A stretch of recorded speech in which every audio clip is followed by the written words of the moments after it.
Hello, how's everybody doing? It's good to be back. Who's missed me? Oh, it's good to have everybody back. This is going to be another great session. Good evening, good evening, good evening, good evening. Oh, let's get into class. Let's get ready. How's everybody doing? It's good to have you guys back. Hello. I've missed you guys too. That's why I came back very quickly. I did not waste any time. It's good to see everybody. It's good to see everybody. All right, let's get ready for class. Let's get ready.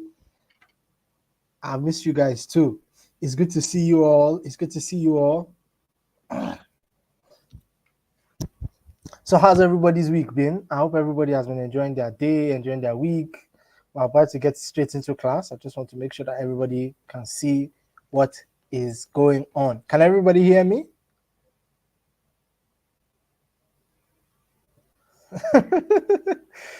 Okay, it's good to have everybody back. Pardon me. It's good to have everybody back. Oh, you've been sick. Sorry. You can get well soon. All right. It's clear. Everybody can hear me. Everybody can see me. So we're not going to waste any time. I've already wasted your time a little bit. So let's get into class. And let's get started. So this is week 4. Can you imagine? We've already done 1 month. How time flies. Right. So this is week 4. And we're talking about brand voice and messaging. Under brand voice and messaging, we're going to be talking about developing brand identity, crafting brand messaging, and consistent brand communication. Everybody soak it in. We're talking about brand voice and messaging. So last time I taught you guys about writing and getting the fundamentals of writing correct. So this week we're talking about developing a brand identity, crafting a brand message, crafting brand messaging, and consistent brand communication. Give me a minute.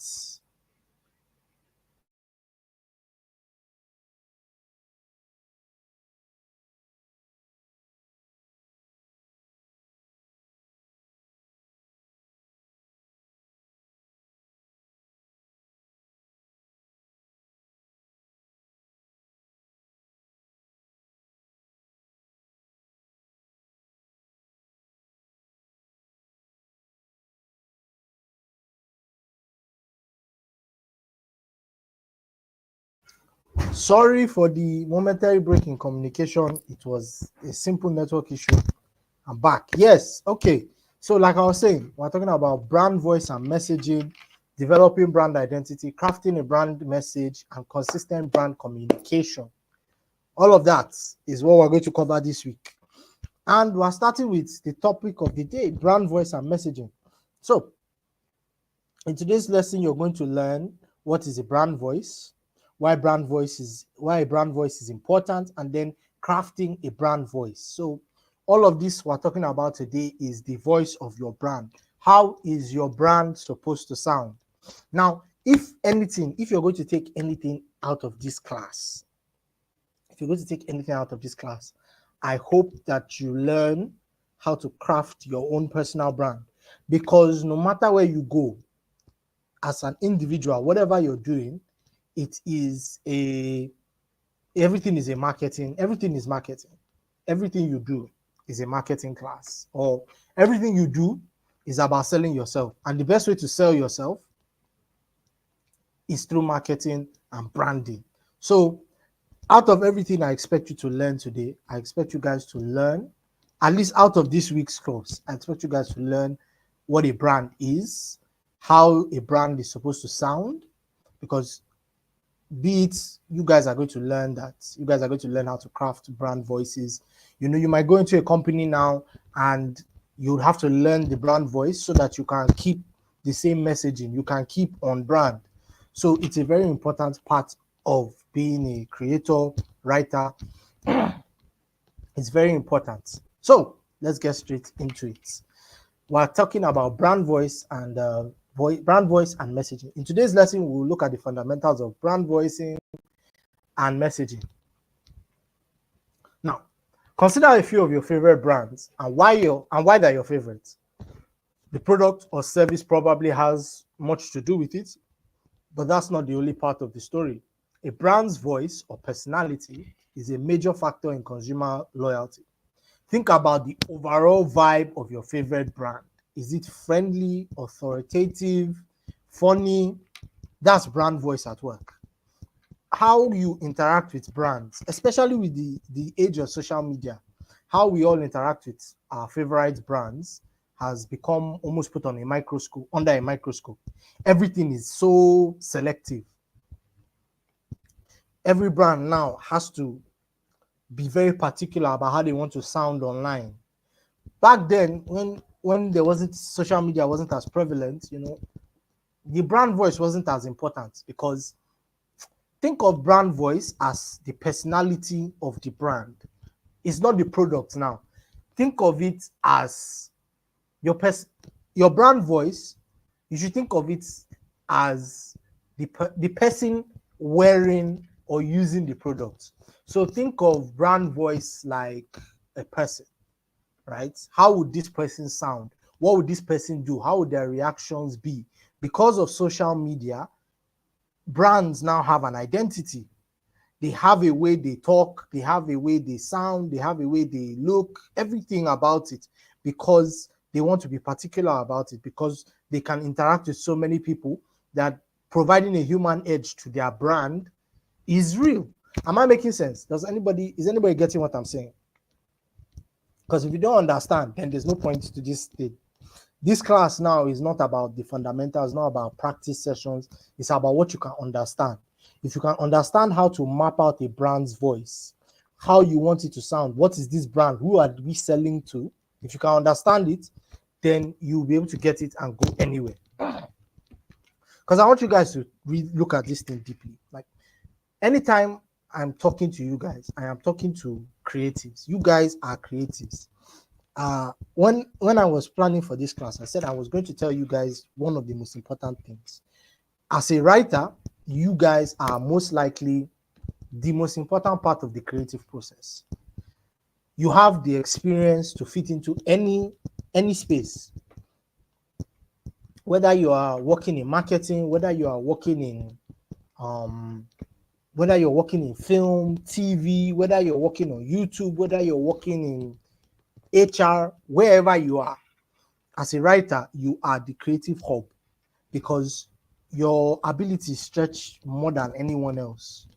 Why are we covering brand voice and messaging? Because most of the time, you will be the one behind the keyboard, either typing out the tweets, typing out the press releases, and if you don't sound on brand, then nobody is going to look at you and be like, is this the same company that we always follow up with? Like, you have to get it. So let's continue. A well-defined brand voice can underscore your authority, play up your playfulness, or bring the directness and relatability that consumers look for in brands. A poorly defined brand voice that changes frequently undermines the brand and alienates customers and clients.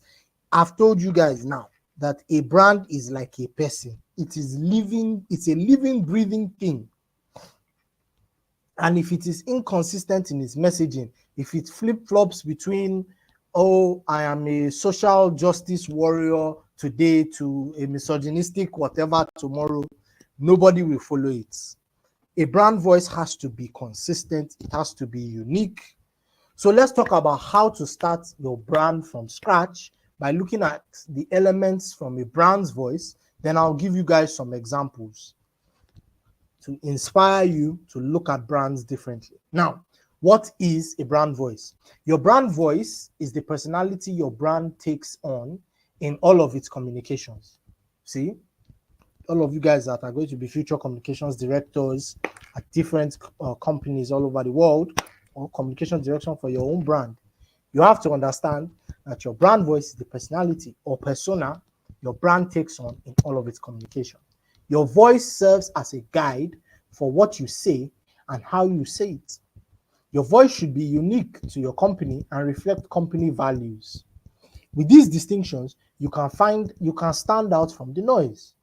Your company's voice should resonate with your audience and build trust with them. In US markets, 90% of consumers say it's important to trust the brands they buy or use.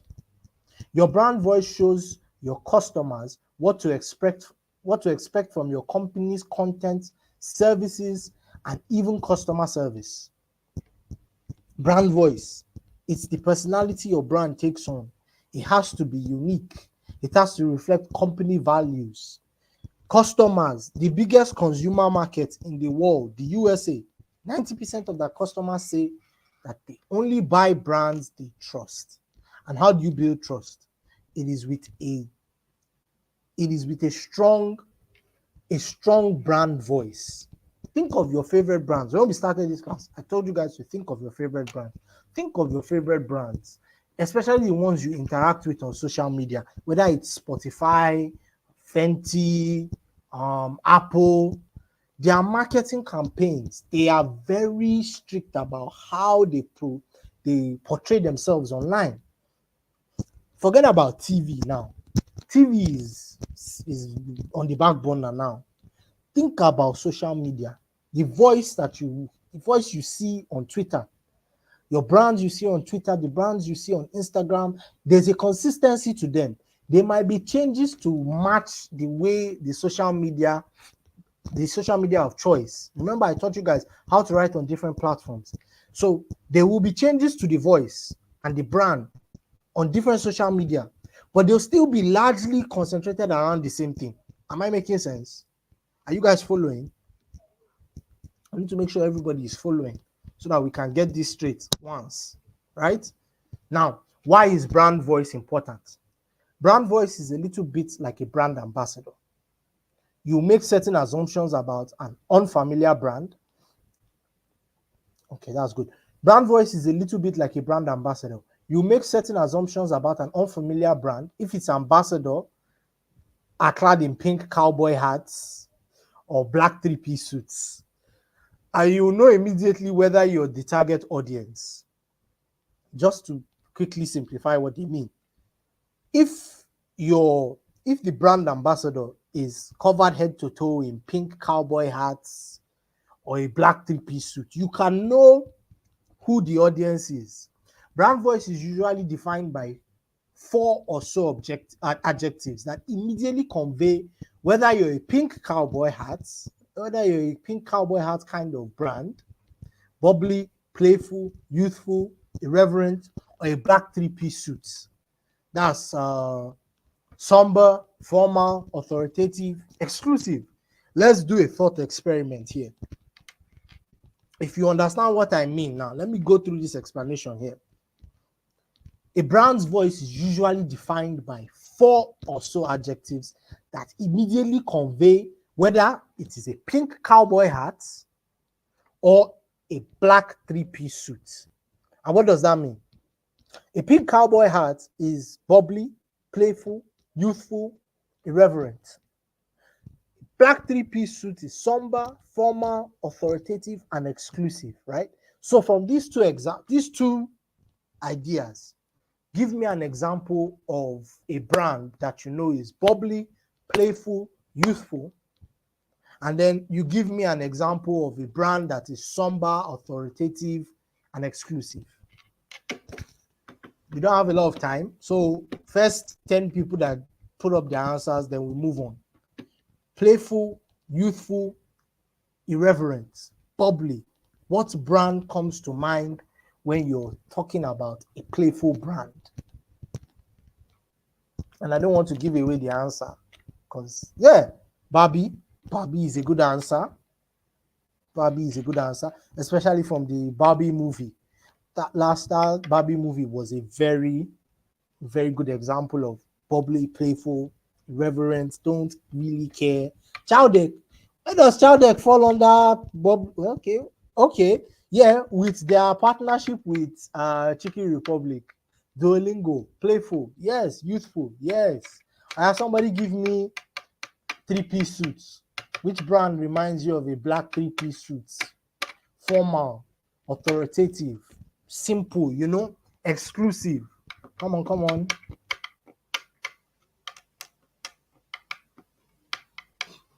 Yeah, DSTV is bubbling. Come on, black three-piece suit. I'll go with Rolls Royce. For the three-piece Samba.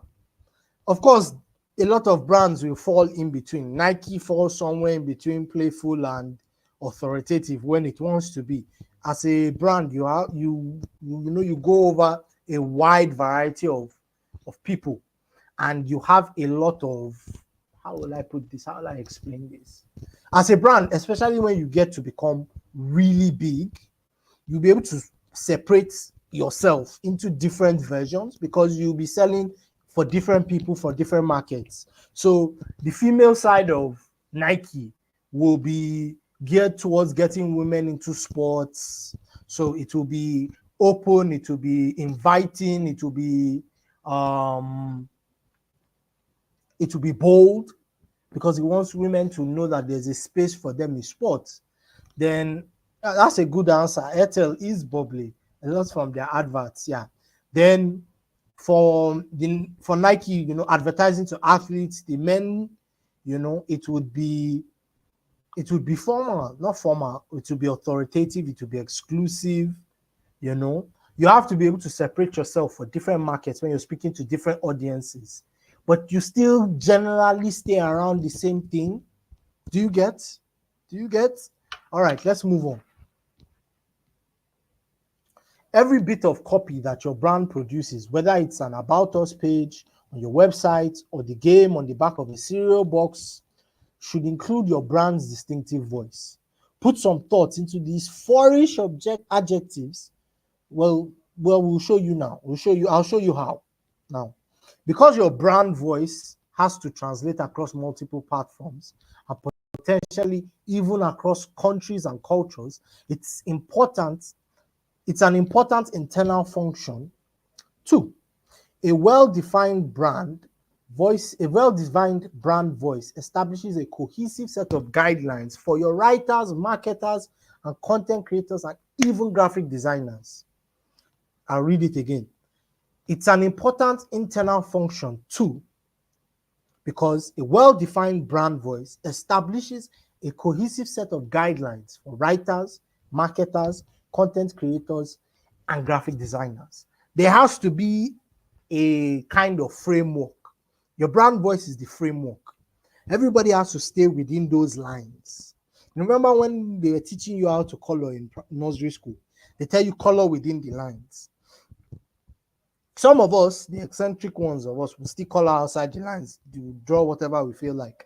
But you still have to be able to color within the lines when you're talking about a specific brand. Because if you go too far out of the boundary, then you're no longer talking to your audience. And at that point, we can expect that maybe you're going through a rebrand and you're trying to change the way your narrative is. Look at Apple. Apple has gone through at least 3 different changes over time, its whole lifespan. When Apple first came out, it was MacBooks. The MacBooks were very, very colorful computers and laptops that got people interested in having laptops and, getting on the internet. Then when the iPhone first came out, it was an interactive brand. We've progressed from just making computers. Now we want to get a greater audience. So we become available for everybody. Everybody should have an iPhone. And then when they started making iPods, they were like, well, we need to cut out a section of the market that doesn't use phones so much. They're into their music, they're up-tempo, they're upbeat. They're not so playful, but they are in the know. Let's use that word. In the know. They're hip. That's what it was. And then now in iPhones, this final stage that iPhone is at, it's a 3-piece suit. It's a black 3-piece suit. Apple now is exclusive. When you have an iPhone, especially when you have the higher iPhones, you're part of an exclusive group of people. It's not everybody that has them. Especially in Africa, in Nigeria, it's a status symbol. this guy just bought an iPhone 14. That's like 3 million naira. That's like 4 million naira. Oh wow, that's an expensive phone. You see, there's a way. They've continued to change as their audience has changed, as they felt they've needed to change. It's not it's not wholly important that you straight jacket yourself and you stick to one brand, but your brand must be able to capture an audience. And then there's one thing that happens, especially if you start off with a younger audience. You can either stick with the younger audience, right? Let them outgrow you, or you grow with your audience. So Apple has grown with their audience. Anybody that had like an iPhone in when they first came out, iPhones in like 2008 or so, by now they should have good paying jobs.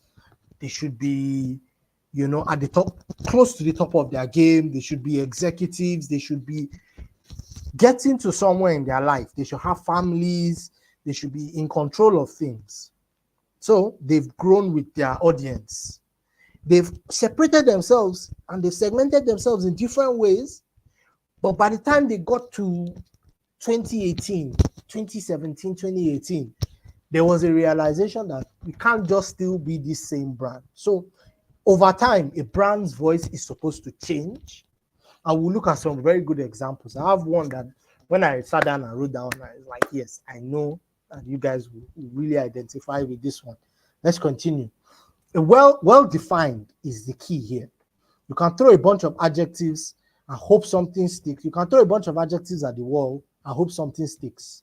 But without a solid explanation of what clear, helpful, human, and kind means, you're in danger of being muddied and inconsistent. Your content has to be clearly defined. See how I explained Apple's brand to you. I was able to give you a through line through the years of how they've been able to change.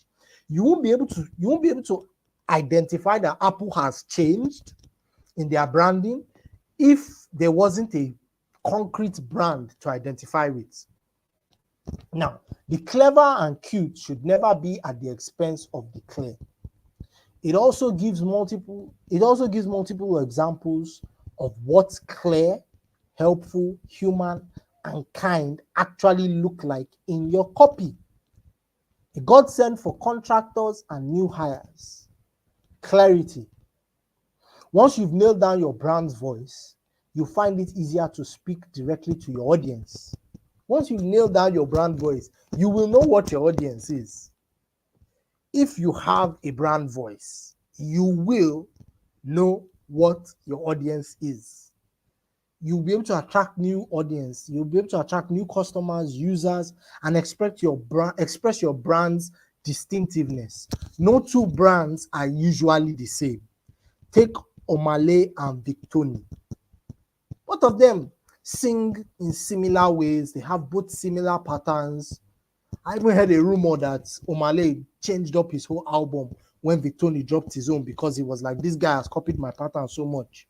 But we that know what is what, you'll be able to figure out that, oh no, these two people are not the same. They might be similar, but they're not the same. They have two very differing styles. Two brands are compared. No, two brands are compared. Do you get?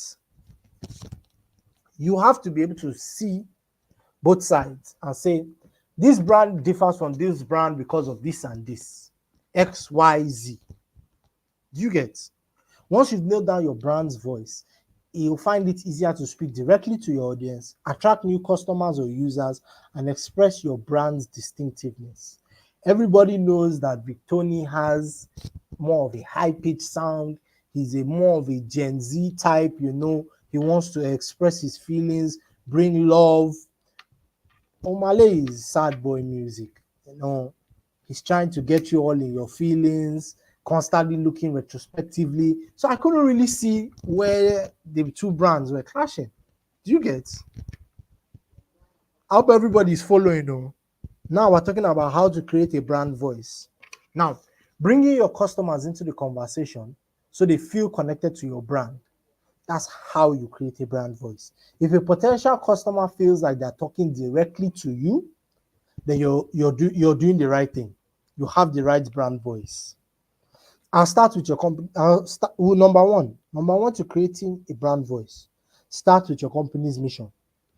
When you're newly coming into a company as the head of marketing or a marketing intern or a brand executive, whatever you are coming into in the marketing division of your company, you have to start with the company's mission, vision, those kinds of things. Mission, vision, and tunnel vision, whatever. But your own values and your company's mission are critical as you embark on your brand voice journey. Let's look at HubSpot Academy's brand voice. Now, it's how HubSpot social media team translated the brand voice to LinkedIn and got 84% more engagement in just 6 months. So much of what is good about HubSpot is the culture of how they interact with each other. It's just the overall vibe.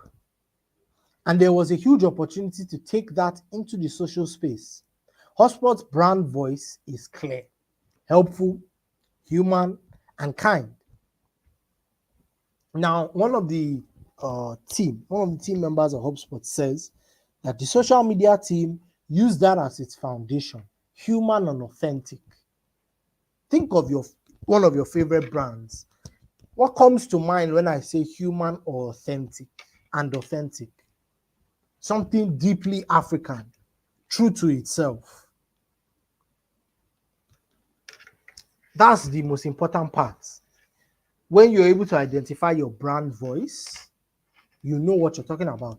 You know what you're saying. But there are different ways to express clarity, helpfulness, and humanness and kindness.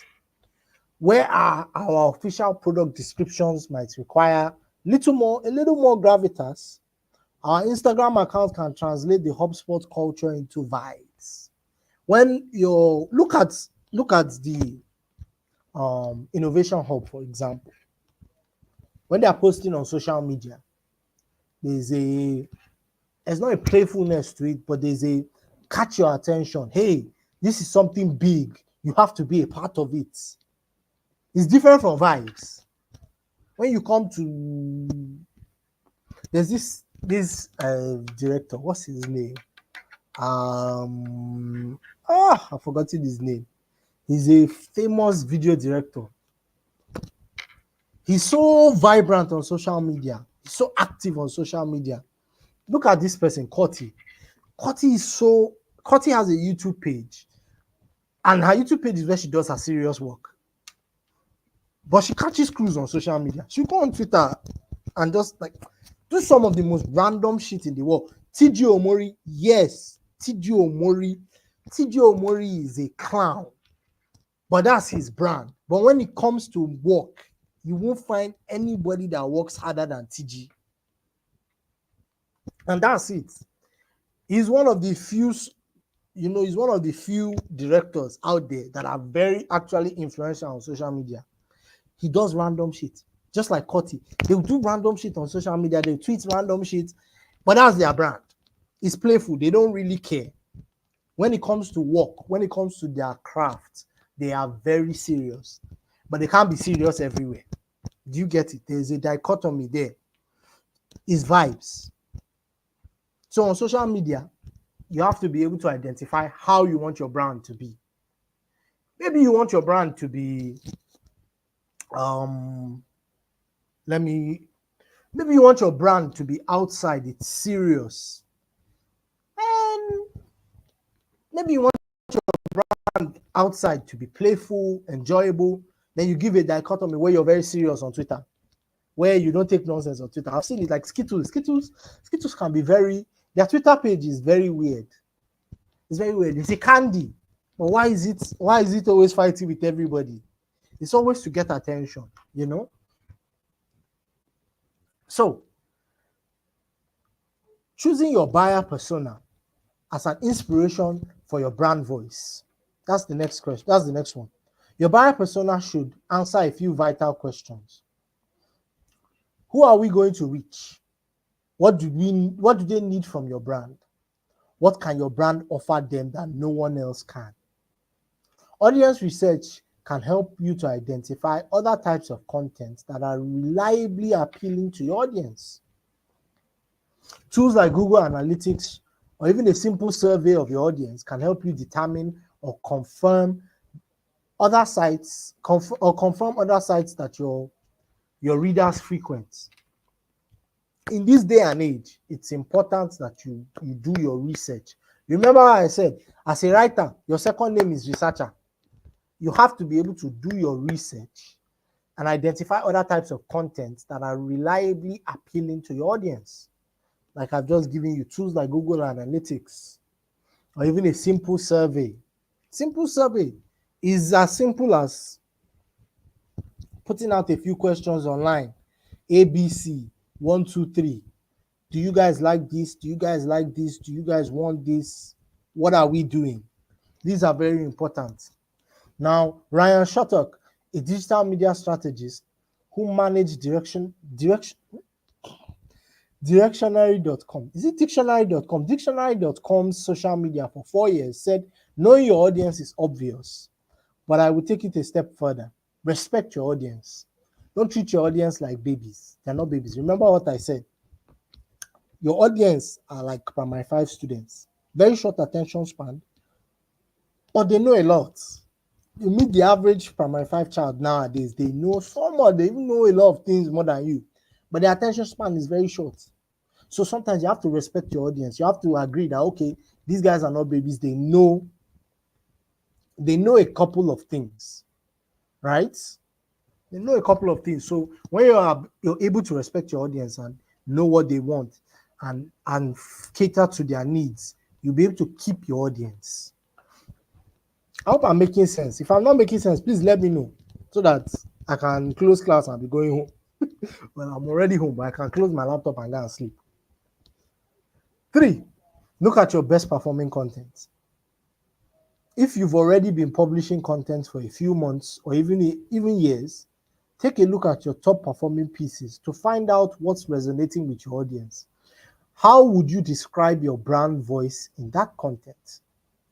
It might be assured and authoritative with deep topical knowledge backed up by original research. It could be playful and irreverent, using memes and pop culture references to connect with your audience.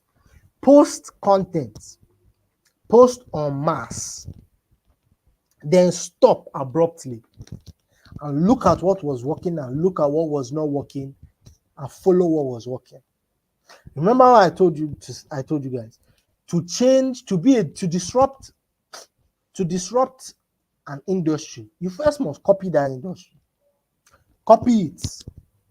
Copy first, then differentiate yourself. That's the best way to make it. You can't start.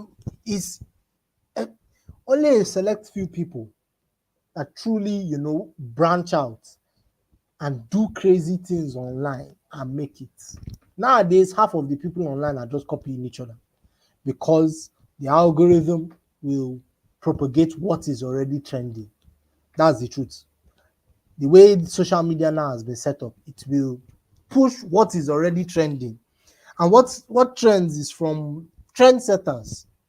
You can do something differently and hope for the best, or you can do what others are doing and then, start from there. Now, I'm not saying copy every Tom, Dick, and Harry on earth, but if you want to break into a specific space, there's a reason why that space is a space. Follow what works and then change it from the inside. You can't break the wall down. You can't attack a house from breaking the wall. They'll hear you now. You have to come inside first, then attack. Make a list of adjectives that describe your voice in your top performing pieces and highlight the common elements. From there, you can start to make strategic decisions about which elements should be replicated across your brand. It is also helpful to research content formats that perform the best in your industry and geographic location. See this thing, geographic location and industry, they are very important. In Nigeria now, Lagos is really where all of the content in Nigeria comes from. Abuja, Kaduna, Port Harcourt, all of them are by the side. Lagos is Nigeria. No matter how you want to shake it, no matter how you want to say, no, it's not. It is. Now, if you now have that understanding, you look at the content. If you're somewhere else, if you're in, let's say, Kaduna, if you're in Kaduna, you look at creators from Lagos and try and match their content and then put your own spin that makes it true to Kaduna. I've seen a lot of content creators from states like Abuja or Kaduna. They copy what content creators in Lagos do. Then they put their own style within their geographic location because they know, well, my first audience is going to be the people that are in my states. My first audience is going to be the people that are in my state. So I will pick what works for Nigeria and then fine tune it for where I am. And that also helps with cross-platforming. Well, not cross, that also helps with your crosswalk into another country, into another state. You're taking what works somewhere else and fine-tuning it for your own place. And then eventually someone else from another state will look at it and be like, well, this is similar to what I enjoy watching, but it's not really the same. Well, I'll keep watching because it still feels the same. Do you get? Am I making sense or am I not making sense? 4, make a list of do's and don'ts. Now, if you get stuck trying to define your brand voice, try defining what you don't want it to be. For instance, perhaps your team brainstorms the following statements. Our brand voice is not pretentious. That means it's not stuck up, it's not nose up, it is not high on life. Our brand voice is not too serious. You don't take everything with the highest of degrees of levity. You can make a joke. Our brand voice is not glorious. It's not shrouded and covered in all manner because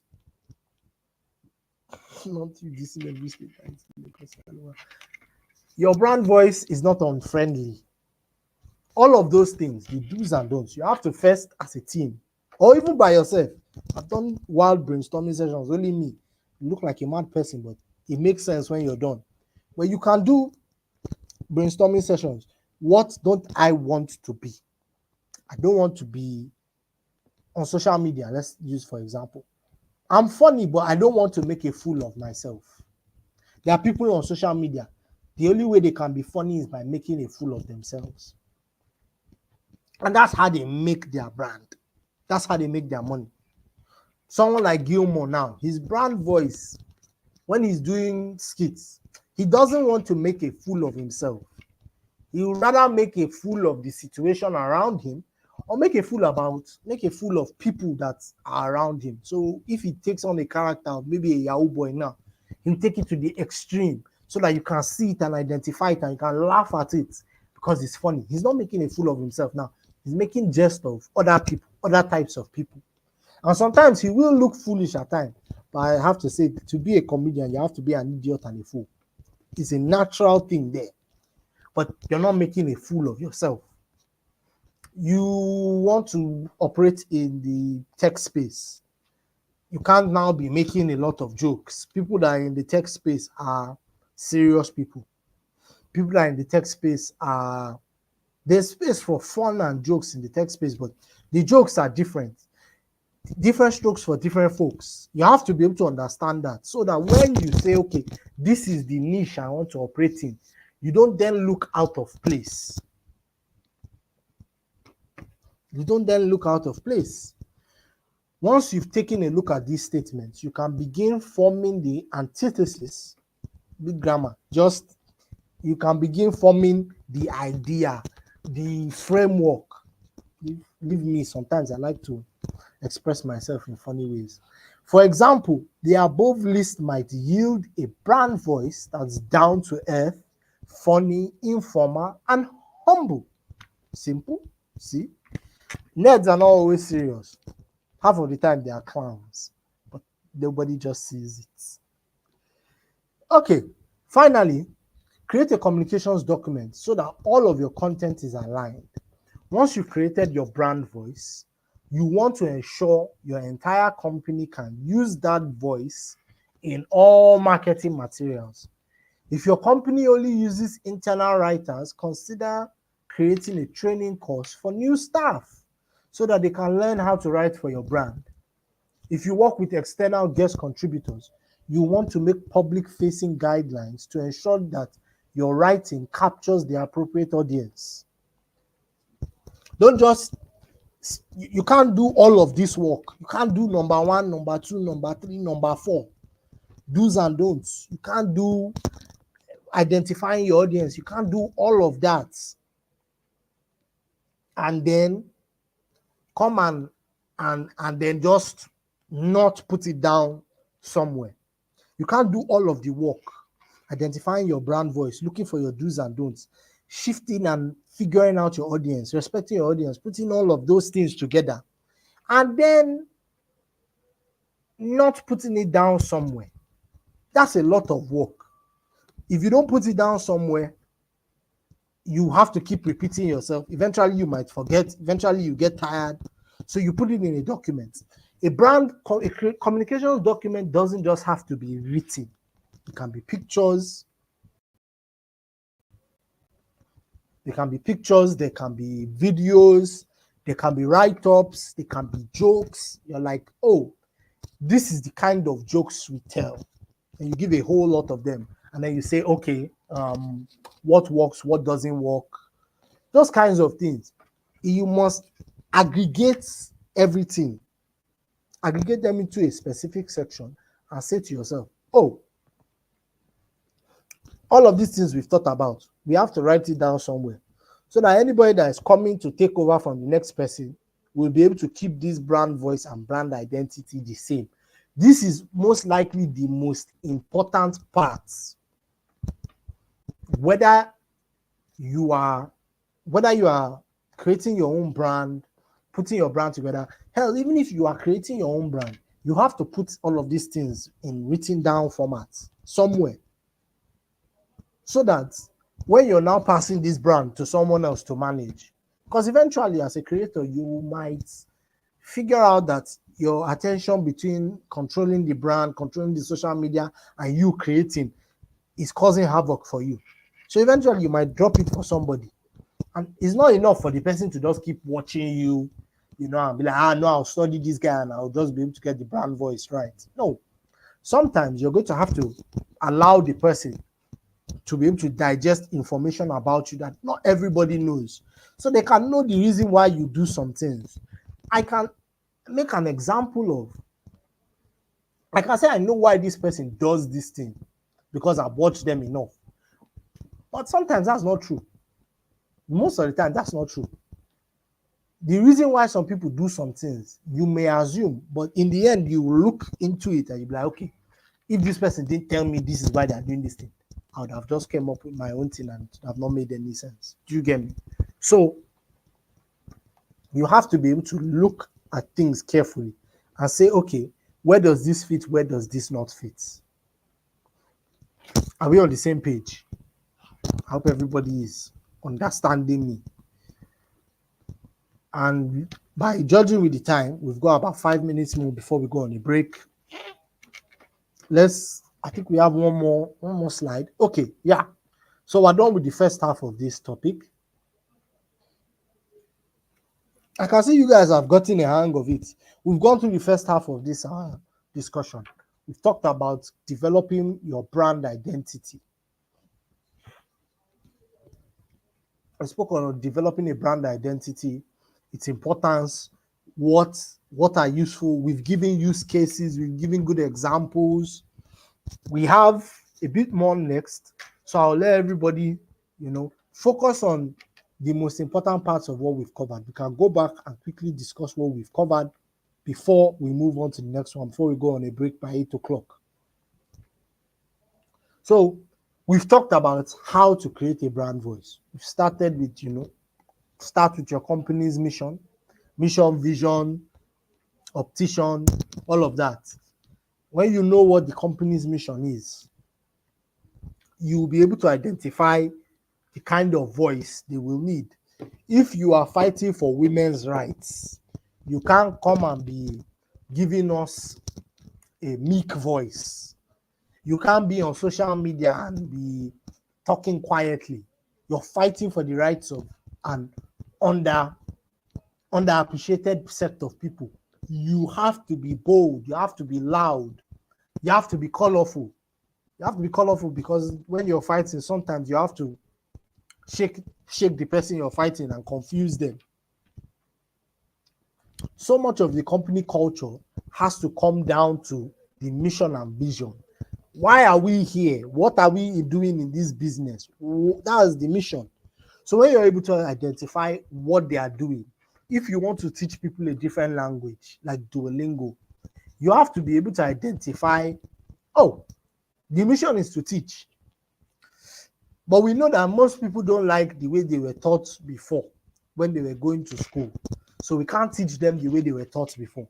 We have to teach them in a completely new way that is engaging and entertaining to them. That's your brand voice, engaging and entertaining. See how it comes out from your mission and vision. Let's take the next one. Use your buyer persona as inspiration for your brand voice. If I'm Gucci, who's going to be buying Gucci? It's not,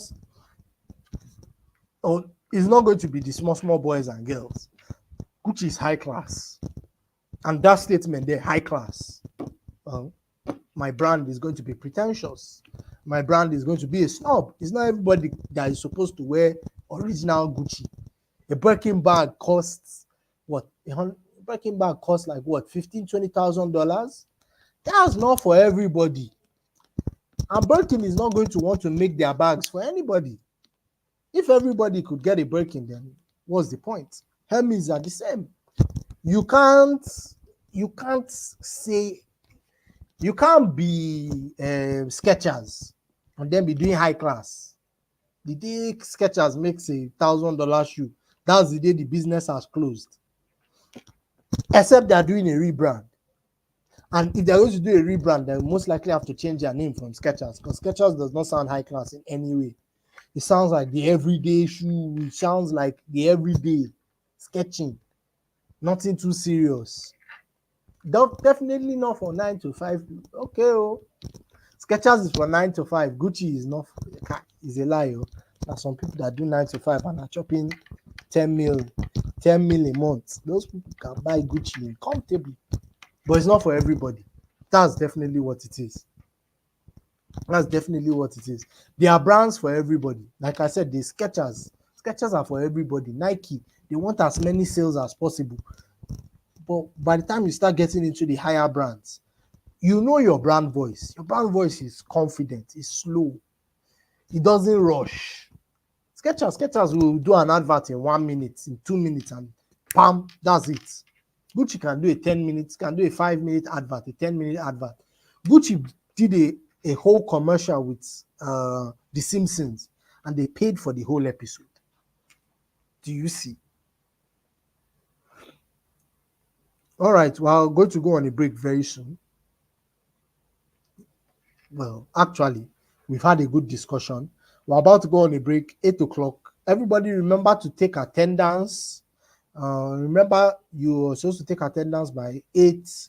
We're taking a break, and by 5, we'll be back. Let's make sure that in 5 minutes time, we'll be back to continue the class. Break time in a minute or so. Everybody remember attendance. Attendance is important. And I hope everybody has signed on to Canvas. Canvas is very important, right? All right, I'll see you guys when we come back from the break. I hope people are writing your questions down, because once we're done with this next section, it's question and answer, and you guys have to fire me with your question as quickly as possible, right? I want to answer as many questions as possible because we've learned a lot in this last 1 month. Me and Mr. Seb have really taught you guys a lot. So we're on a break now.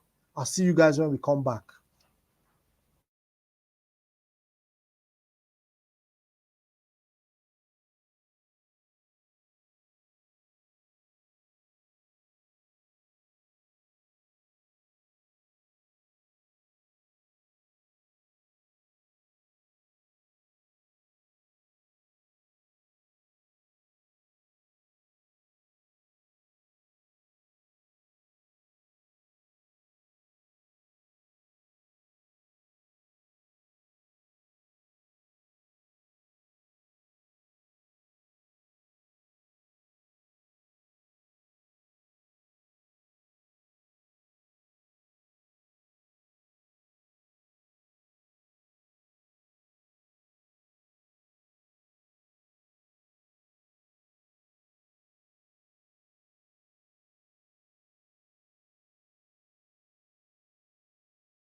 All right, and we are back.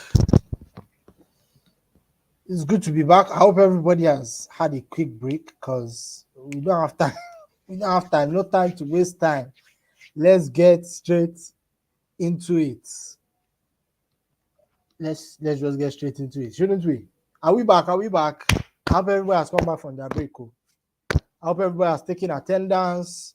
You guys, I hope you guys did my assignment. Though. I worked very hard on that assignment. I hope everybody is back and ready because we've got a lot to cover. So I hope everybody's back. I hope you guys have started writing your questions down for me on branding, brand messaging, the whole 4 weeks that you guys have covered. I hope everybody's ready. Yes, back with popcorn and drink. What do you mean popcorn and drink? This class, we're not entertaining you. Come on. Have you submitted your attendance? Yes. I hope everybody is ready. We've got a lot more to cover. Ready. Assignment done and dusted. That's good. All right. Let's continue. So before we went on our quick break, I was talking about, the best way to create your own brand. And I've gone through a few of them, at least number 1 and 2. And while number 3, just to quickly go back and then continue, I said, look at your best performing content. Whenever you're creating content for whatever brand, whether it's your personal brand, company brand, it is important to look at what is doing best.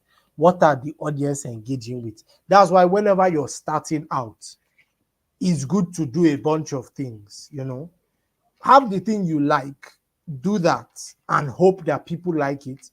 But do a bunch of things, do different variations on the same thing. If you want to create content to make a difference, create it in a manner that will captivate your audience, right? So you can either, if you're talking about important things, you can either be funny about it. Some of the most informative things I have ever seen, some of the things I have learned the most from were entertaining ourselves. They were so funny. They were very funny. Who has seen The Daily Show? If you're interested in American politics, international politics, you must have seen at least The Daily Show. Last Week Tonight with John Oliver. Those 2 shows in particular, and Last Week Tonight with John Oliver. If you have a very strong interest in international politics, especially American politics, I'm a big fan of American politics. I think their politics is so funny. And then when you say functioning economy and a functioning government at work, you're like, well, that's the best part, isn't it? So you can, I enjoy their satirical politics, satirical comedy, because it is so funny and educative.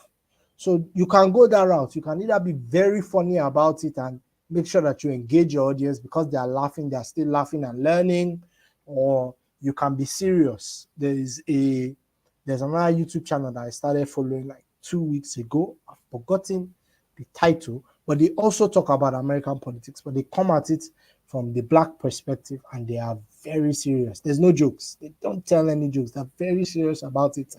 And I can still learn a lot from them as well, but they come at it from a different angle. So you have to do a bunch of things, make skits, do vlogs, do whatever it is you feel like doing. Just create a bunch of things, look at what performs the best, and roll with it. Am I making sense? Now, this time, I'm not really telling you to, hop on trends. Trends are important as well. They're trends for a reason, but create your own stuff. Do it in a bunch of different ways and see what people like the most. If you posted a piece of content and it got 20 likes, as opposed to something that you really love doing, but it got 5 likes, and maybe you want to stick with the one that got 20 likes and adapt that other one, to to match with the other. If you did a skit, skits usually sell nowadays. So if you do a skit and people like it and they laugh, you might want to stick with the skits, but infuse your own personality into it to differentiate yourself.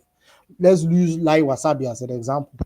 Everybody is making skits, but when Lai Wasabi came onto the scene, you knew that, oh, okay, this guy is different.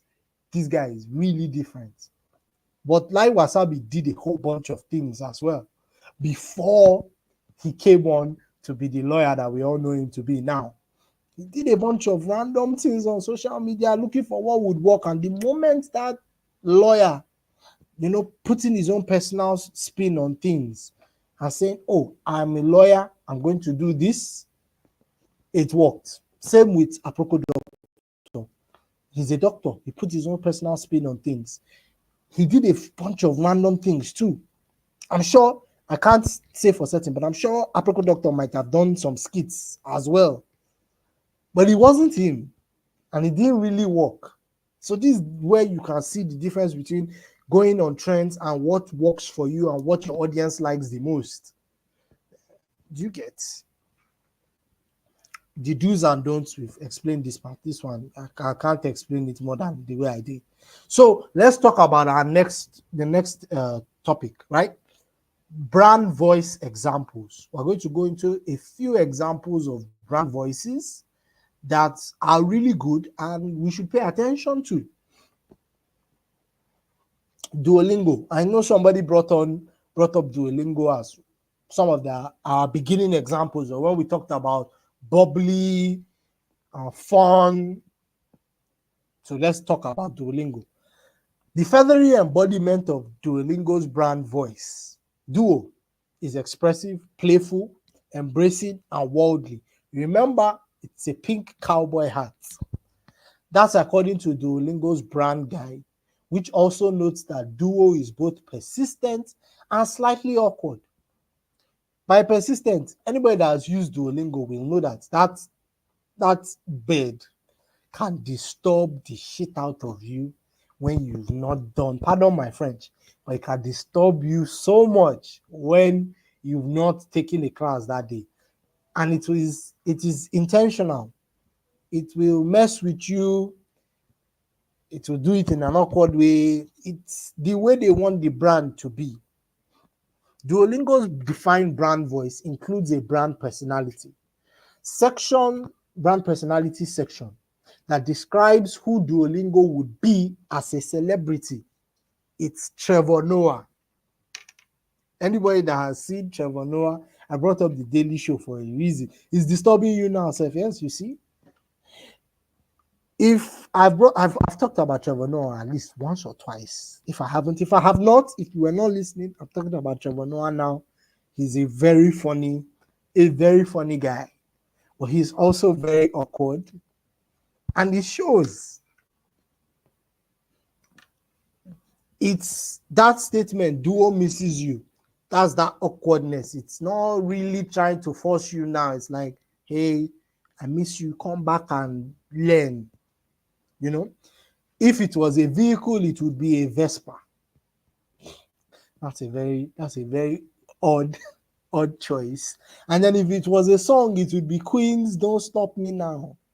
Don't stop me now, because I'm having a good time. This is not a singing class. But yeah, but that's that persistent side to it. Don't stop me now. It is always coming at you. So there's different sides to a brand voice. Duolingo's senior global media manager, Zaria Pavez, told Contagious in a 2023 interview, dream big, but iterate small. I hope you people are picking on who these people. I've put on a few names, I've quoted a few people just to as well give you guys an idea of the kinds of jobs that are available to you as a content creator, a writer, a marketer, a copywriter. This person is Duolingo's senior social media manager, global. global, which means she's managing other people's social media. So she's like, dream big, but iterate small. If you spend any time on the clock app, you'll be familiar with duos occasionally unhinged antics, which all started with Pervez asking to take over Duolingo's then dormant TikTok app. Clock app, TikTok, for those of you that did not follow the trail. But that was where she started it. And if you follow Duolingo on TikTok, you'll know that it's a craze. That thing they craze for there, right? Let's look at another brand, Poppi Soda. Poppi Soda blurs its voice from the moment you land on its eye-searing, bright pink and yellow website. Known for having a Gen Z friendly voice, drinkpoppy.com looks more like a neon Instagram feed than a website for flavored sparkling water. It's about us page brags about new besties like Billie Eilish and Post Malone, and even in its newsletter sign up says let's be friends. The creative agency responsible for Poppi's branding describes the world of Poppi as quirky, nostalgic, and vibrant. I'd add to that informal and casual, or casual. I'd say informal and casual. But that's just like scratching the surface. When you look at quirky, nostalgic, vibrant, those are really good words. This is why when I was explaining brand voice, I said there's four-ish words, four adjectives that you use to describe your brand. And this is it, repeating itself all the way down here when we're looking at examples. Let's look at another example. Whether you're watching a TV ad, driving past a billboard, or scrolling Spotify's social accounts, you see a consistent voice. The brand's tone is consistently personal, direct, and community-driven.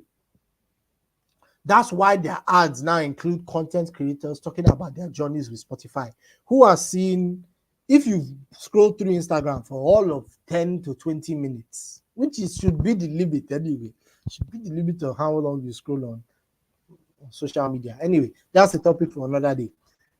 But as long as you're scrolling, you notice that Spotify pops up and it's always with your favorite content creators. Sometimes the algorithm is so good that it will only put content creators that you follow, content creators that you engage with. So I follow Salem King, right? And his Spotify story comes up on my Instagram a lot. But that's Spotify's marketing now. He's not trying to be all up in your face. It's personal. Spotify nowadays to a lot of people is your personal playlist. It's your headphones. It doesn't want to be everywhere, right? It wants to just be yours and yours alone. That's why they're creating things like Spotify DJ, that the DJ now creates like playlists from the songs that you like. Do you get? It's all part of the plan. Now, if Spotify's brand were a person, she would be that auntie that everybody likes because she gives the best gifts, you know. You can't see that personality play out. You'll see that personality play out across all of Spotify's communication channels because it wants you to feel a certain type of way. Remember when I was telling you guys to be a copywriter, you have to be able to elicit a reaction, elicit emotion from your audience. Somebody telling people about their journey with Spotify is the best way to, elicit an emotion. Because the moment somebody says something, oh, I got on Spotify when my girlfriend broke up with me and I started listening to Khalid, and from there I started listening to John Mayer, and from there I started listening to Taylor Swift. There's a lot of people that went on that journey. Maybe it was their boyfriends that broke up with them, or they got on Spotify when they were just tired at work, and then it popped up, hey, you've got 3 months free on Spotify, and you just started listening to upbeat music to get you back in your groove, that kind of thing. Everybody has their own story with Spotify, and that's what Spotify is trying to do. Go back to Coca-Cola when they were putting people's names on the bottle so that you can personalize Coca-Cola. What does Coca-Cola have to do with a personal? You it with you personally. Come on. But they managed to swing it, and then everybody was looking for their names on the bottle. And I knew back then in university, some people won't buy a bottle if they didn't have their name on it. They'll be like, I'll not buy Coke. So sometimes it backfired. But when you found your name, and I think I found my name once on a bottle of Coca-Cola. Once. Isn't that a shame? Well, my name is not that common. But I think I found it once, but I could find names like Okpeyemi, especially in Lagos. So in Lagos, you won't see names like Hamza or Haruna or Fatima. You find names like Taye, Kehinde, Shehu. If you go to the east, you see names like Emeka, Patience, Amaka. Those kinds of names, they stratified it. And it worked. As a branding technique, it really worked. It really worked. But that was because Coca-Cola was trying something different. They were going through a rebrand process. So they were like, let's do something to shock the system, to get people to forget what was going on. And then they put people's names on drinks, and then they increased the price to 300 naira or 250 naira. And nobody noticed because everybody was looking for their names on the bottle. You see, good branding and good marketing will make people forget that you were increasing the price of the drink. Shock. Most of you didn't even know that was what they were doing, but it happened. It was when they now started removing names off of the drinks, and then you guys are now buying drink for, whoa, wait, when the Coke become 300, when the Coke become 250, oh, wow. See? It happens. Let's talk about another brand that I like the most. So Zikoko Mag, if you are not following them on Instagram, please go and follow them on Instagram. Those people, if I could work with any brand in Nigeria that is not one of the biggest brands, Zikoko is one of them. They are just such a unique brand in Nigeria, especially on Instagram. Zikoko brings together Lagos's already eccentric lifestyle and makes it woman-centric with a taste of high life and Nigerian pop culture. The Instagram page feels more like a safe space for women, a community for interaction, and a place to unwind, while also pushing modern cultures and intuitive ideas. If Zikoko's brand were a person, she would be witty, sarcastic, and up to date on all the pop culture references. Please, if you're not following them, and they did not pay me to do this, but I wish they really did. I really wish they paid me to do this because it would be so much fun. But Zikoko is one of the best brands on Instagram. I follow them a lot, and their content is always so funny. It is always so, it feels so authentic. When I'm not in Lagos and I am going through Zikoko and I'm like, this can only happen in Lagos. This can't happen anywhere else. Some of their stories that they promote, they have some stories that they promote, people's personal stories. They change their names. I remember, I think I spent a week.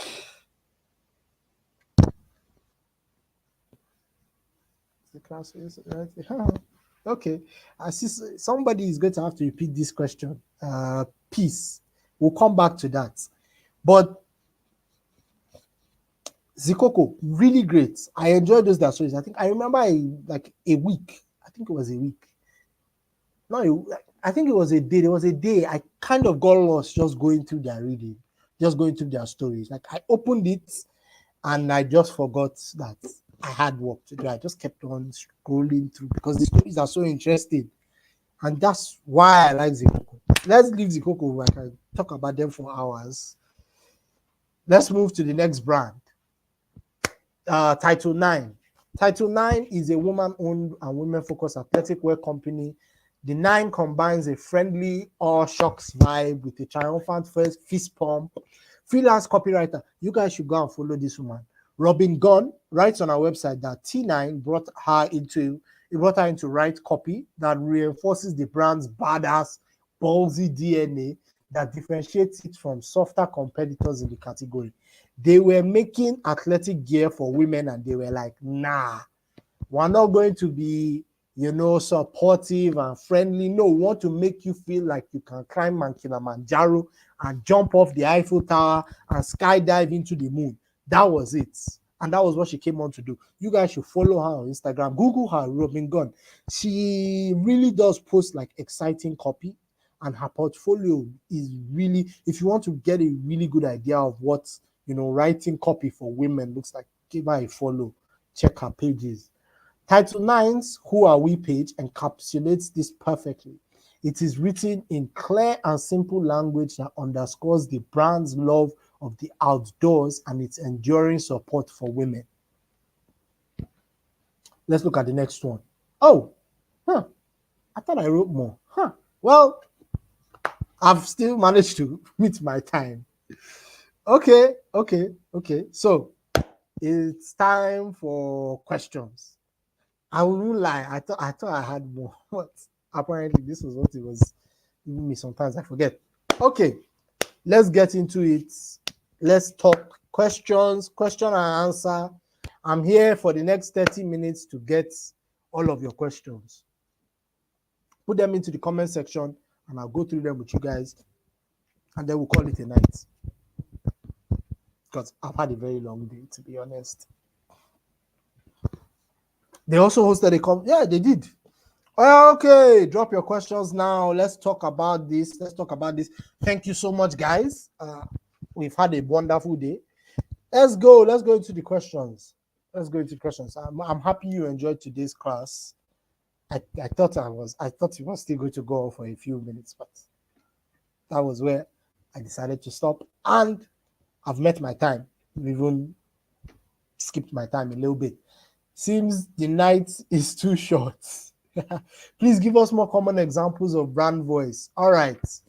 Okay, so there's this one. This person, Peace.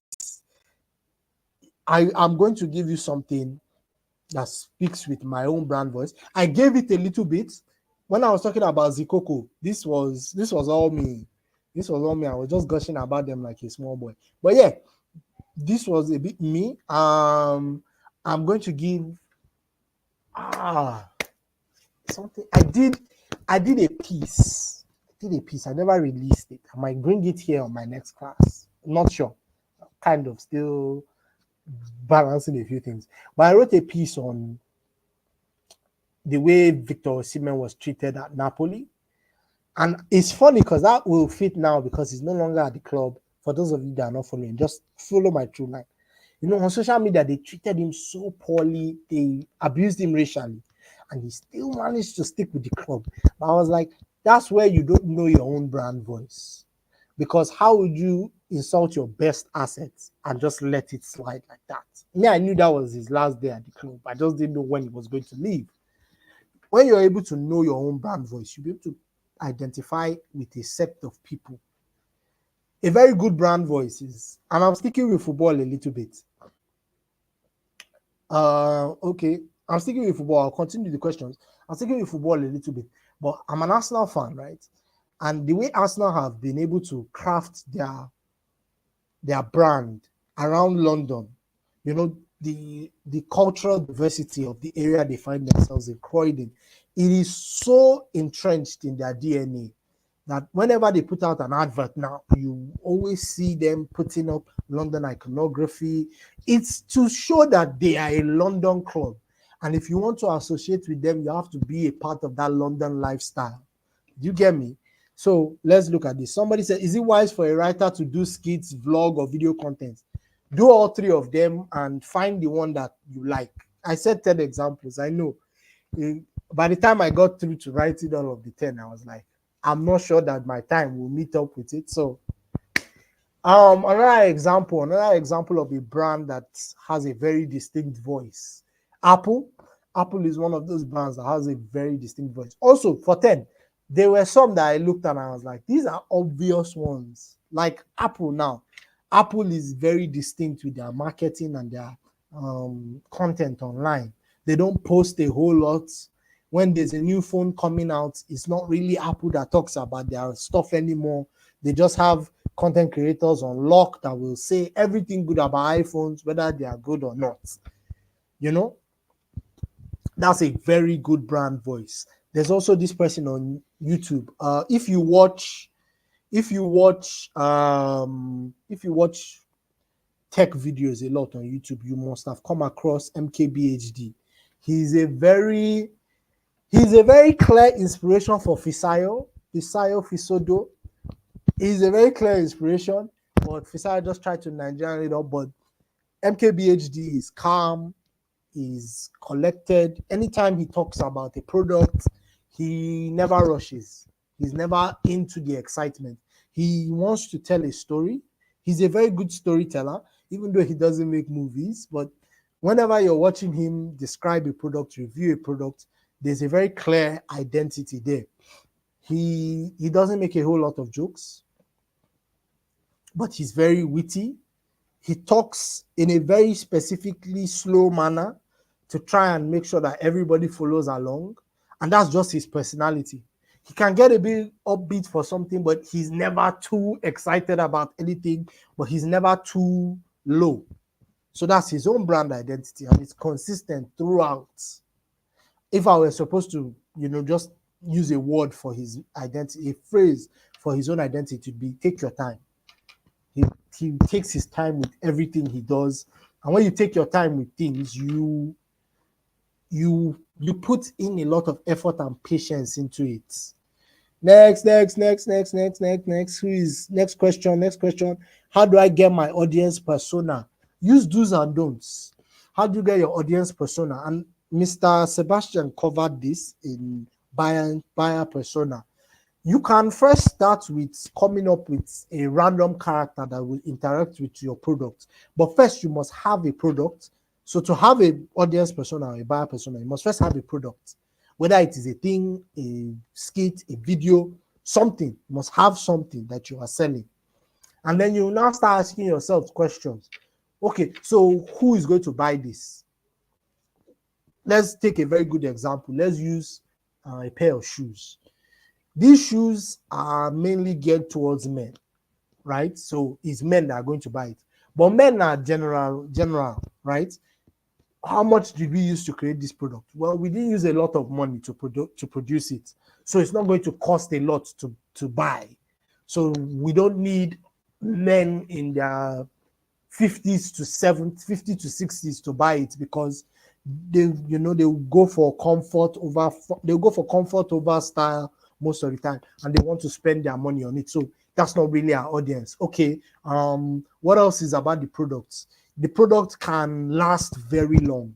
So now we're talking about guys that can, that don't really have a lot of money. You see the way I am actually building out the persona now, by asking myself a few questions and providing answers to those questions. But everything has to stem from the product. And then your brand voice. Your brand voice comes in when you've almost nearly crafted your buyer persona. You now ask yourself, okay, so this product that we've created is for guys from age like 15 to 25. Within that age range where they've now to blow, not really made a lot of money. Whenever they have something, they want it to last a certain bit of time because they don't know when they're going to get the next shoe.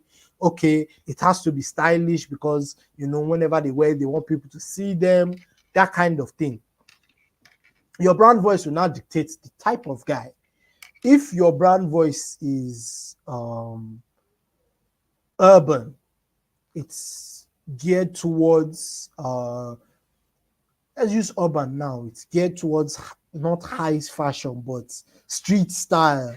We talk about the streets. We like graffiti. We like hip hop. Sorry. Your buyer persona will, will most likely fit towards the Black demographic. Black guys Black men between the ages of 15 to 25.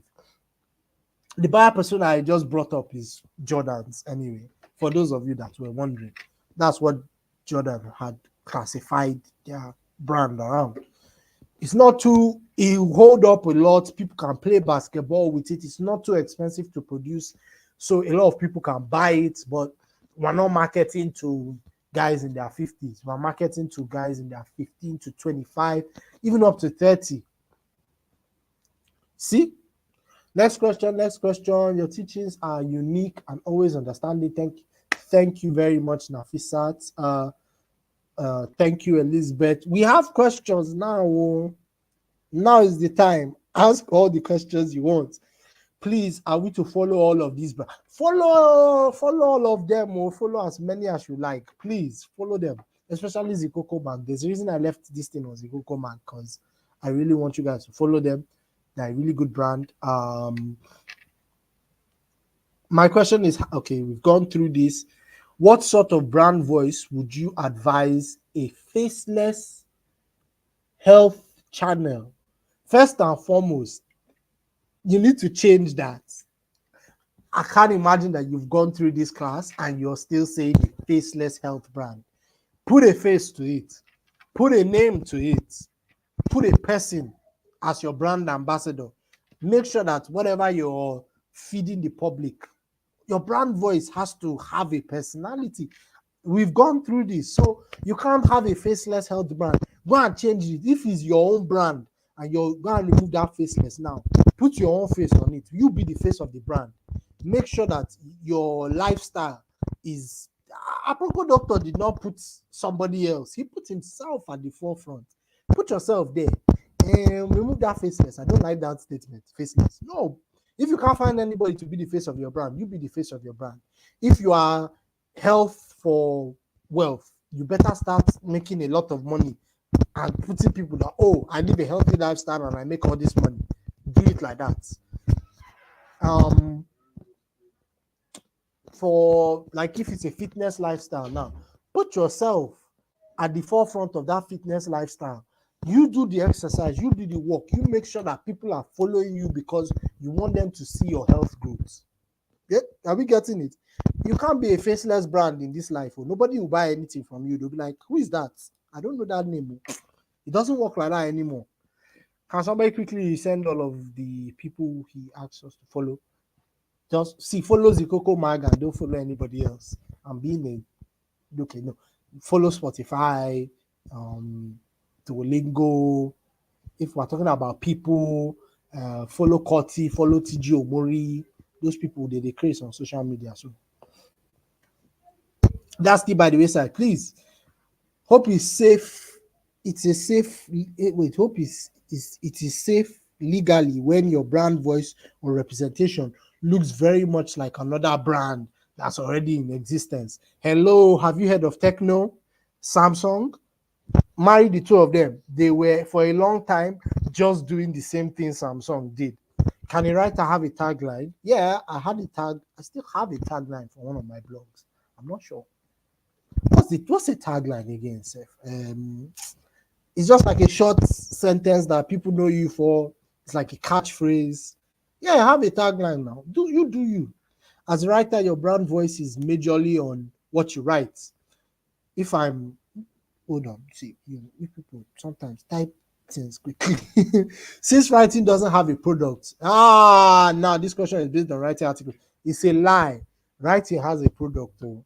The way you write, go and ask Chimamanda if her writing is not the product itself. If she doesn't, the way she writes and the way she puts things together just doesn't fit. The way, Abba, you two, you know this. You should know this by now. Writing is the product. Your writing, the way you put words together. I'm not going to verse, but Shita, did you go through our class for writing? Did you go through our whole, what was it again? We did the whole fundamentals of writing and we broke down syntax and the rest and all of that. Like, if you don't understand this thing now, go back to those classes because your writing is the product. As a writer, if I cannot tell this is the same writer, if I read 3 articles and I cannot tell this is the same writer, then I'm not going to read that person's work again because there's inconsistency all through. Even if I'm an Arsenal fan, I've told you guys, but even if I'm writing about Arsenal and Man United and I hate Man United, my style of writing is still the same. You will be able to identify that, yeah, this is the same guy. Even if I'm praising Man United, he's still the same guy that is writing it. So your writing is the product. Please, what's the difference between writing style and brand and identity? Okay, so writing style, I just explained it. Your writing style is the way you put your words together, your choice of words, your use of words, your economics, your economy of words, how many words you use in a sentence, how many big words you use in a sentence, how you use one word to be able to describe several things without having to go over it again. That's your writing style. Then brand and identity are two separate things. You can use your writing style to create your own brand. As a writer, like I just said, your writing is the product. As a writer, you can use your writing style to create your own brand. But the two don't have any overlap, kind of. What are the various career prospects in copy and content writing? You can work in marketing, you can work in advertising, you can work in movies, you can work in series, you can write plays, you can be a playwright, you can, my God, the list goes on and on. You can be a social media manager, you can be a head of marketing. My G, the career paths are unlimited, to be honest. Like I said, you are the hub of creativity. Just because you're a writer doesn't mean that you can come into work. I've told you guys this before. I've come into work sometimes and I did not write jack shit, but we still came up with something incredible. You are the hub of creativity because you do the most thinking. Actors, they work off the writer's work. You do the thinking for them, then they go and act. Directors can't direct without quality writing. They can't envision your vision if you've not described it for them properly. It is not just, you won't understand this thing until later. As a writer, like I said, you're the hub of creativity. Everything flows through you. Can someone have more than one brand voice? Yeah, you can have different brand voices for different segments of the market. So you can have a brand voice for women, brand voice for men, brand voice for children. You can also evolve your brand voice over time. Apple is a good example of that. If you see my example, what I explained, Apple is a very good example. Their brand voice has changed, their brand identity has changed over time because they've had to grow with their audience. They didn't stick the same way to keep their audience in the same way and fight for new people. They just grew with their audience. So how do I know my brand voice, or what are the things I need to start doing to get my brand voice? Remember, I don't want to go back, but just let's go back. See these 4 things. My mouse is fucking with me. Pardon my French again.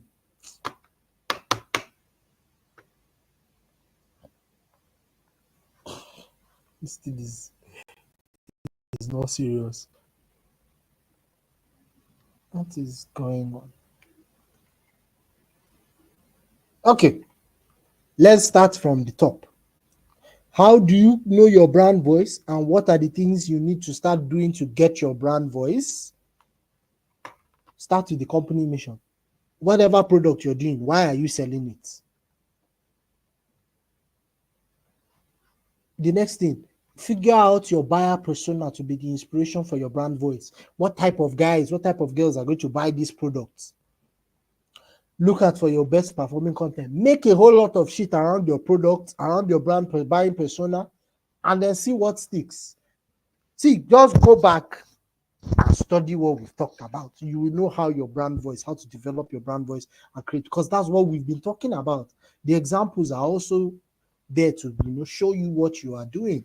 How do you consistently build a brand voice, and how do you stay consistent on your brand voice?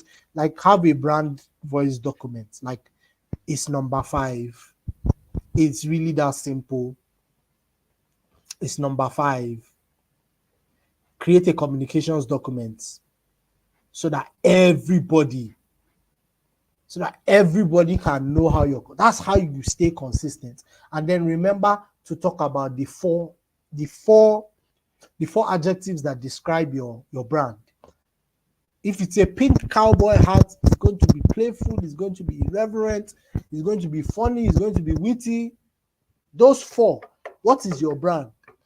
My personal brand is serious, is intellectual, is confident, and is sometimes just very strange. Those are the four. The last one, strange, doesn't seem like it fits, but that's just my personality. Do you get? Sometimes when you're trying to build a brand, just start with yourself and then build from there. Can anyone else please list content writers on writers one can follow in order to harness the skill? Okay, so I don't know about like content writers that I follow. The people at Zikoko Mag are a very good example. Like you don't have to follow the writers there, but they have a very good writing team. Career Bodies has a very good like newsletter team as well. You might not be able to follow individual writers. You can look at novels, George R.R. Martin, J.R. Tolkien, that's Lord of the Rings, the woman that wrote Harry Potter. You can follow those people, you can read, but for day and age, the day and age now, like you can follow. I keep forgetting this woman who wrote everybody in Lagos, every man in Lagos is mad. Everybody in Lagos is mad. I forgot it. You follow her. She's a very good writer as well. You can follow comedians if you really want to learn how to write. Like follow a comedian. Like they write all of their own jokes. So like follow them. Learn how to be funny. One thing you never regret learning how to be is funny. Okay, yeah, thank you very much. I'm sorry you're late. I really am sorry you're late. Robin Gunn, yes, that is somebody you can follow. She will give you a lot of writing work. You can also follow James Gunn. That's for those of us that watch like superhero movies. You can watch a lot of James. You can like watch James Gunn, right? His movies, James Gunn's movies, Guardians of the Galaxy. That's a really good movie. You can watch that. You learn a lot about his personality from there.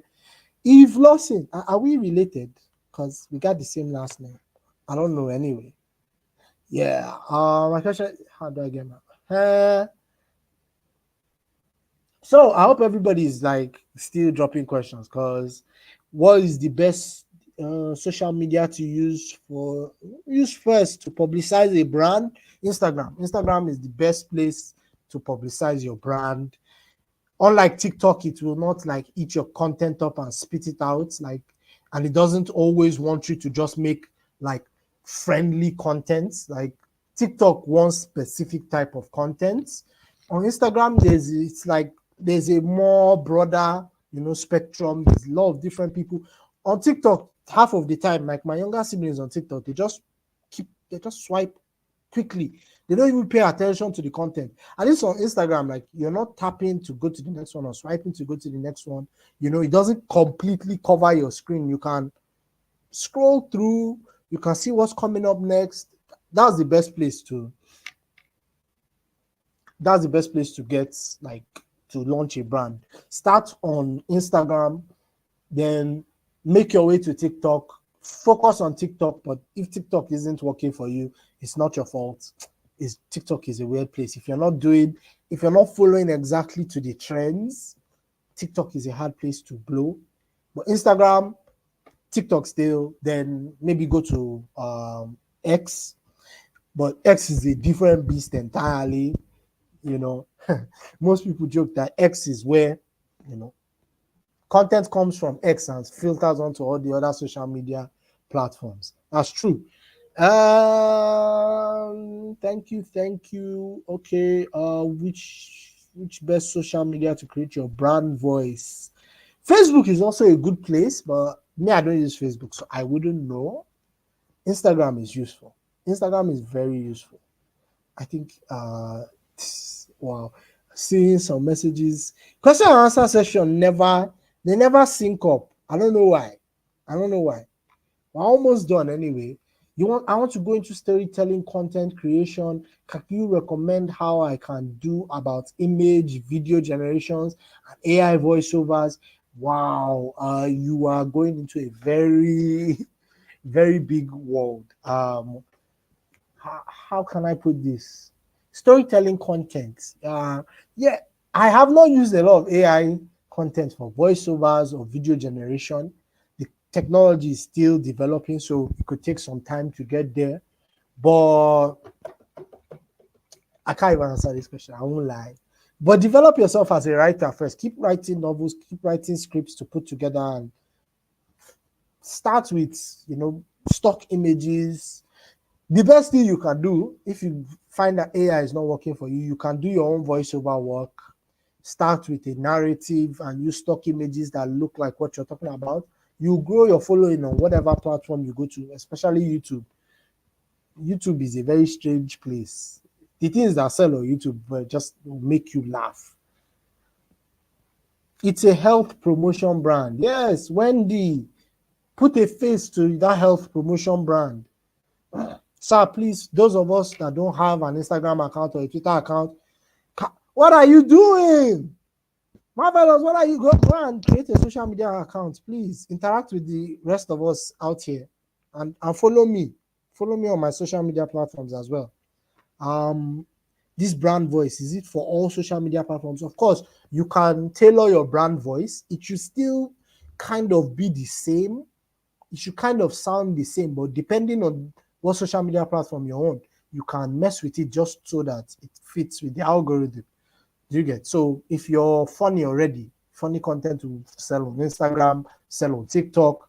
But if you are funny, you can't just be funny on Twitter. You have to actively antagonize people on Twitter and make jokes so that you can get followers there. But everything has to just kind of be consistent. Like, follow the tools we've taught. Can we have more than one brand voice? Yeah, I've answered this.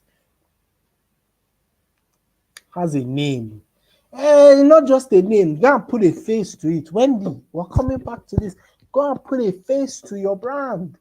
Put a name, put a face, give it an identity, breathe life into it, make it a person. Can we use the same brand voice for different brands in case someone is working for different? Anybody that is working for different brands now, kudos to you. Please don't use the same brand voice for all of the same brands, because eventually somebody will figure out that's what you're doing and they will sack you from your work, because if all of the same brands have the same brand voice, they will all homogenize and it will all become one, and it won't. You want your brand to be unique. You can have similar brand voice, and you have to kind of separate them in a way, right? How do I know the brand voice that fits into the product, my product, brand, or service? You that will resonate with go back, figure out all of these things we've talked about with your brand. Figure out the content that works. Go through your do's and don'ts. The first half of our discussion is really where you get your answers. Yeah, I love Zikoko too, of course. Yeah, is Gist Lover as a faceless brand? No, they deal in gossip and gist. There's nothing faceless about gossip. Once you think about gist and gossip, you're one of your best friends from secondary school or primary school comes to mind when they were spilling the tea. That's not faceless. Oh, wow. Okay. So I'm just saying that brand voice is controlled by the niche and the choice of what you write. The product part, what I meant is not to know that no physical product. Yes, no physical product. I get that. And yes, your niche does control your brand voice. You can't it would be strange if, what's this guy's name? I can't even remember his name. But it'd be strange if it'd be strange if Corty, on her YouTube page, her main page, just started like posting like explicit videos of herself, not even like deeply explicit, but just showing more than necessary. It would just be out of character. And Corty isn't selling any product apart from herself. So as a writer, like, people write Corty's like scripts, I'm sure, for the content that is not free flowing. Like, even the questions that she's asking, she has sat down and thought about it. She's done her research about these individuals she's interviewing. So your writing is the product. Sometimes you don't have to have a physical product. Okay, so let's be honest, like, time has really gone and we've done a lot of talking. And my mouse has started to do what it feels like doing again. Thank you so much, guys. It has been a wonderful time. With 5 minutes left, we've essentially come to the end. I hope I've answered all of your questions. Thank you so much, guys, for staying on. This has been a lot of fun. I will see you guys tomorrow. I hope you guys I hope everybody enjoyed today's lesson. Like, you guys, I hope you had fun. I hope you've digested a lot. Thank you, guys. It has been a really fun journey, teaching you guys. I can see the people that post on LinkedIn and tag me. You guys are really, you guys are really great. Yeah, like I said, keep on writing. Write about your journey. If you don't feel like writing, it's not by force. Don't write. Don't force it. Take your time to come to you. Writer's block is real. And writer's block is not a catch-all term for laziness. Sometimes you just aren't. But like I said, thank you guys for the opportunity to teach you guys. It's a big honor. I don't take it lightly. You guys are really, really great. I hope you guys enjoyed the class. Thank you guys once again. Enjoy. Continue to, handle. I've run out of, I've just run out of words at this point. Yeah. Okay, so we're all good. It's been a wonderful time. I've enjoyed teaching you guys. Like I said, you guys are the best. Thank you so much. Have a good night's sleep. We'll be back here tomorrow again, same time. Just make sure to, yeah, like I said, enjoy yourselves tonight. Please rest, rest. I know I'm going to sleep once this is done. All right. Thank you guys so much. I will see you again tomorrow.